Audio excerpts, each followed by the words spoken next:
Hello guys, welcome back to the channel, and today we will be looking at data types in C++ part 3. So this video has been due for very long, so let's continue it.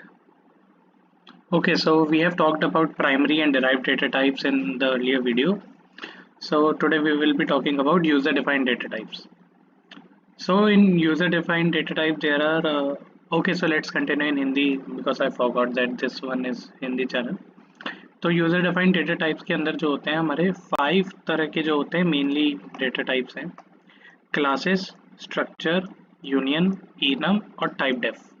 तो इस video में हम enum cover नहीं करेंगे, उसकी मैं separate video बनाऊंगा, और लेकिन बाकी हम कवर करेंगे। ठीक है, तो सबसे पहले हमारा आता है स्ट्रक्चर्स। तो स्ट्रक्चर्स क्या होते हैं? आप स्ट्रक्चर को क्या करोगे? स्ट्रक्चर एक तरह का एक फ्रेमवर्क होता है, फ्रेम कह लो, कि जो किसी चीज़ को बाइंड करे, होल्ड करे।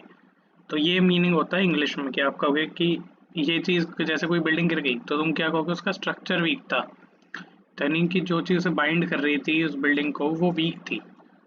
तो ऐसी स्ट्रक्चर क्या होते हैं? Structures are a way to group several relative variables into one place, यानी बाइंड करना।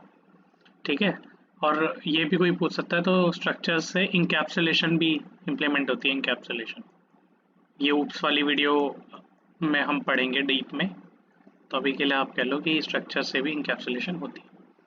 सो structures are a way to group several relative variables into one place, यानी एक ही जगह पे मैं अलग अलग तरह के वेरिएबल्स की ग्रुपिंग कर दूं तो वो स्ट्रक्चर्स होता है। Each variable in the structure is known as member of the structure.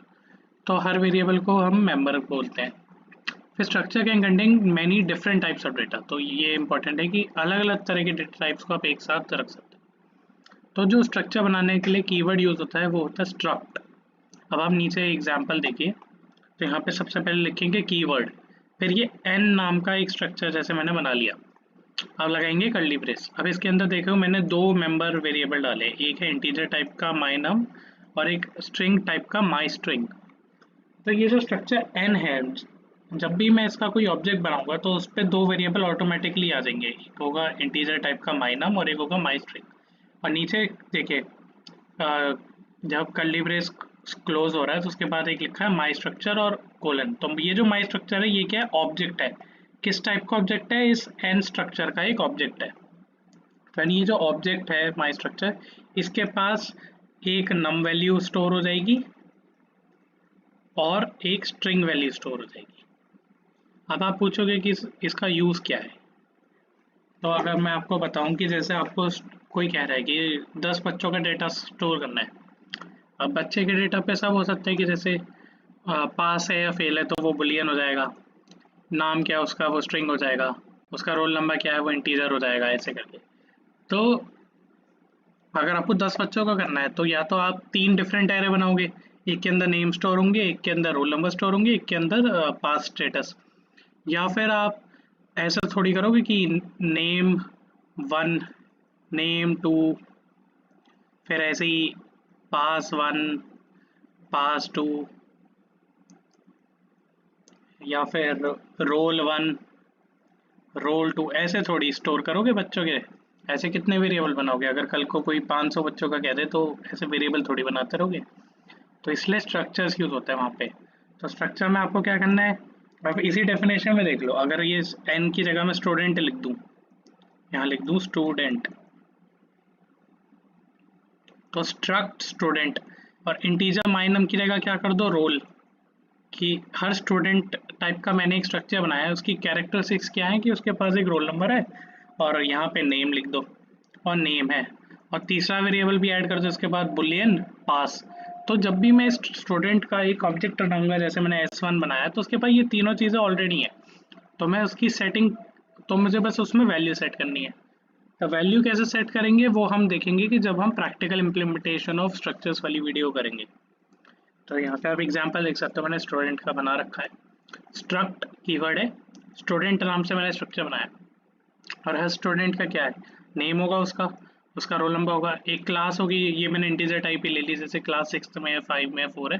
अब यहाँ पे आप देखना, यहाँ पे ये पर्पल कलर में आ रहा है। क्यों आ रहा है? क्योंकि class is a reserved name, ये रिजर्व्ड कीवर्ड है। ठीक है, इट इज़ अ कीवर्ड। तो यहाँ पे तो मैंने एग्जाम्पल के लिए जैसे ले लिया, नहीं कि आप क्लास के नाम से नहीं रख सकते, आप इस वेरिएबल का नाम कुछ और कर देना, इसके आगे एक एक्स्ट्रा एस लगा दो या कुछ भी इसे चेंज कर दो, क्लास यूज नहीं कर सकते because it is a reserved name, keyword है वो। फिर सेक्शन, फिर स्ट्रिंग कोर्स, क्या कोर्स वो पढ़ रहा है, और परसेंटेज। तो जैसे ही मैं स्टूडेंट का कोई भी वेरिएबल बनाना है तो हम उसके लिए क्या करेंगे, हम पहले लिखेंगे स्ट्रक्चर का नाम स्टूडेंट, और फिर वेरिएबल का नाम जैसे S1। तो ये S1 जो है स्टूडेंट टाइप का वेरिएबल बन गया। और अब मुझे जैसे उसका नेम सेट करना था, S1 dot name is equals to जो भी आपको रखना है, ऐसे इसमें वैल्यू सेट हो जाती है। तो अब आप स्ट्रक्चर्स का यूज़ करके आपको 500 बच्चों का डेटा स्टोर करना हो, 1000 का, आप कितनों का भी कर सकते हो। आपको आपको बस 5 से 1000 स्टूडेंट का वेरिएबल बनाना है, इंडिविजुअल वेरिएबल्स नहीं बनाने आपको 5-6 हज़ार। ठीक है। तो नेक्स्ट टॉपिक हमारा आ जाता है क्लासेस। तो क्लासेस क्या है? Classes is the building block that leads to object oriented programming. तो ऊप्स के अंदर क्लास का काफ़ी रोल होता है, और क्लास के अंदर क्या होता है, class is a user defined data, ये हमें पता है, that has data members and member functions which can be accessed and used by creating an instance of a class। instance मतलब ऑब्जेक्ट, क्लास का ऑब्जेक्ट, जैसे हमने यहाँ पे स्ट्रक्चर का या ऑब्जेक्ट बनाया है यहाँ पे। तो this is what, this is an instance of the class of this structure. तो ऐसी क्लास में इंस्टेंस ऑफ अ क्लास बनेगी। तो अब यहाँ पे नोट करने वाली बात है कि इसमें डेटा मेंबर्स होते हैं। अब आप कहोगे स्ट्रक्चर में भी होते हैं, ये भी क्या मेंबर ही तो है। इसमें मेंबर फंक्शन भी होता है। स्ट्रक्चर में आप फंक्शन नहीं बना सकते, उसके अंदर सिर्फ आप क्या कर सकते हो कि आप डेटा टाइप रख सकते हो, फंक्शन नहीं बना सकते हो। डेटा टाइप कौन से? प्राइमरी वाले। ठीक है। तो an object is an instance of a class, मैंने आपको बताया। When a class is defined no memory is allocated but when it is इंस्टेंशिएटेड।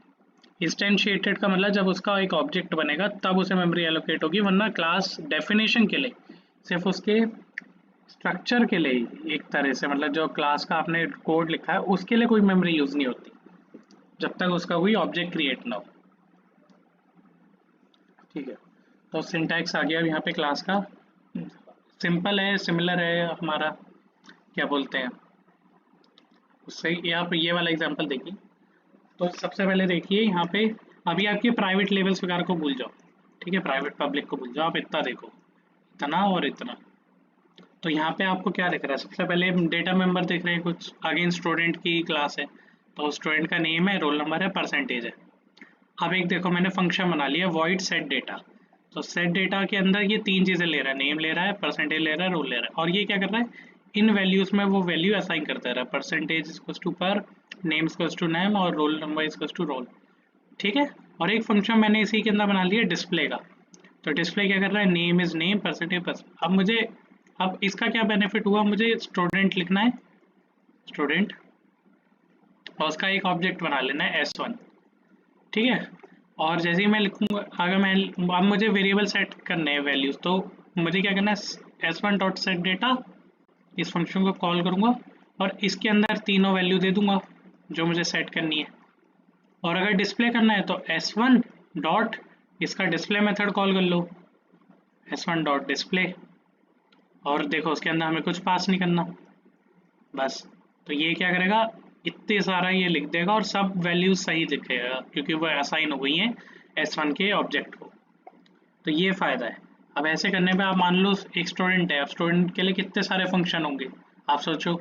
इसका एक हो सकता है कि उसका एवरेज कितना आ रहा है, उसकी अटेंडेंस कितनी है, उसकी परसेंटेज क्या बन रही है, परसेंटेज कैलकुलेशन का हो सकता है, या फिर एक हो सकता है कि मुझे प्रिंट करना है कि उसके पास क्या क्या सब्जेक्ट्स हैं। तो ऐसे तो सारे फंक्शन आप उसी क्लास के अंदर बना सकते हो, और आपको बस उन्हें सिंपली कॉल कर लेना है, आपको अलग से नहीं लिखना कहीं भी। तो इसी स्ट्रक्चर के अंदर ही आपकी सब चीज़ें हो जाएंगी। तो इसलिए ये स्ट्रक्चर्स का एक्सटेंशन है एक तरह से। ठीक है। अब आ गया टाइप डेफ। टाइप डेफ क्या देखा होगा आपने काफ़ी बार कि ये क्या करता है, अगर आपको एग्जिस्टिंग डेटा टाइप का ही कुछ अलग फॉर्म बनाना है तो ये यूज़ होता है। तो typedef data type is a keyword that is used to provide existing data types with a new name.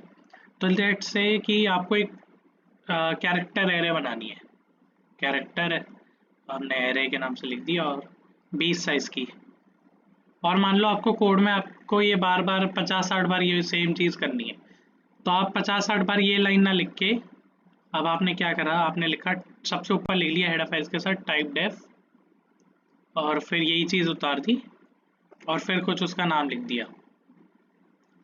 जैसे कि मैंने मान लो नेम, कि मैं जब ये कैरेक्टर एरर बना रहा हूँ तो मैं वो नेम स्टोर करने के लिए कर रहा हूँ, तो नेम आपने उसका नाम दे दिया। तो अब क्या होगा, जहाँ भी ऐसे लिखोगे ना नेम और फिर, तो अब ये नेम बन चुका है डेटा टाइप, और आपको उसके आगे बस देना है वेरिएबल है। जैसे मैंने लिखा नेम सी, तो सी एक वेरिएबल है जो कि नेम डेटा टाइप का, और नेम डेटा टाइप क्या है, ये कैरेक्टर एरे ऑफ साइज 20।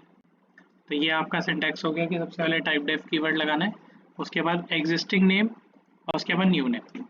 तो आप एग्जांपल दे सकते हैं typedef long long L L, तो ये आपको काफ़ी ज़्यादा कॉम्पिटेटिव कोडर्स के कोड में दिखेगा, वो लॉन्ग लॉन्ग नहीं लिखते उन्हें क्योंकि वो काफ़ी लॉन्ग लगता है, तो वो उसका शॉर्ट में एल एल लिखते हैं, तो वो इसलिए वो टाइप डेफ कीवर्ड ऊपर लगा के रखते हैं ताकि वो एल एल यूज़ कर सके लॉन्ग लॉन्ग की जगह। तो लास्ट हमारा जो टॉपिक है वो है यूनियन। तो union is a type of structure that can be used where the amount of memory is used as a key factor. तो कुछ जगहों पे हमें ऐसे हैंडलिंग करनी होती है कि वहाँ पे हमें मेमोरी को ध्यान में रखना होता है, तो तब यूनियन होता है। अब यूनियन का आप स्ट्रक्चर यहाँ देखो तो आप कहोगे तो सेम है स्ट्रक्चर जो हमने अभी पीछे पढ़ा, सेम है, बस कीवर्ड का ही डिफरेंस है। तो डिफरेंस क्या है, डिफरेंस क्या है यहाँ पे कि स्ट्रक्ट के अंदर क्या होता है, जैसे आप मान लो यहाँ पे स्ट्रक्ट लिखा होता, तो ये जो वैल स्ट्रक्चर है इसका साइज क्या होता है, इन सबका सम। तो इंटीजर जैसे 4 बाइट लेता है, कैरेक्टर 1 बाइट लेता है, डबल 8 बाइट लेता है, तो सम करोगे तो 13, तो 13 बाइट्स मेमोरी ये लेता, अगर ये स्ट्रक्चर होता। लेकिन but because it is a union, तो अब इसके अंदर जो वैल्यू असाइन होगी सिर्फ उसी की स्टोरेज काउंट होगी। जैसे मान लो सिर्फ नम असाइंड है तो इसका साइज 4 हो जाएगा।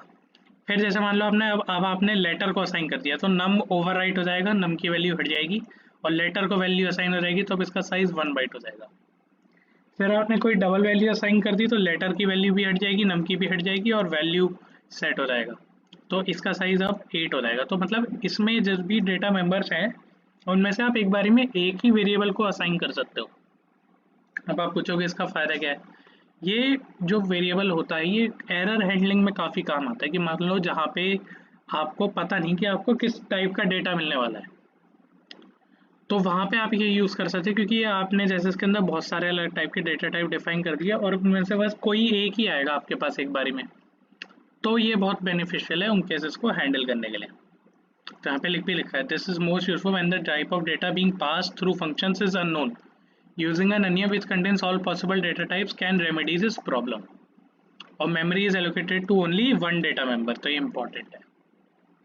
तो गाइज यहीं पे एंड करते हैं हम हमारी आज की वीडियो को। अगर आपको ये वीडियो अच्छी लगी तो लाइक कर दो वीडियो को, और आपके कोई डाउट्स होते हैं तो कमेंट सेक्शन में मुझे ज़रूर बताएं, और सब्सक्राइब कर दीजिए चैनल को ताकि आपको और नोटिफिकेशंस मिलती रहें, आपको और इस तरह का कंटेंट मिलता रहे। So thank you guys for watching this video and I will see you in next video.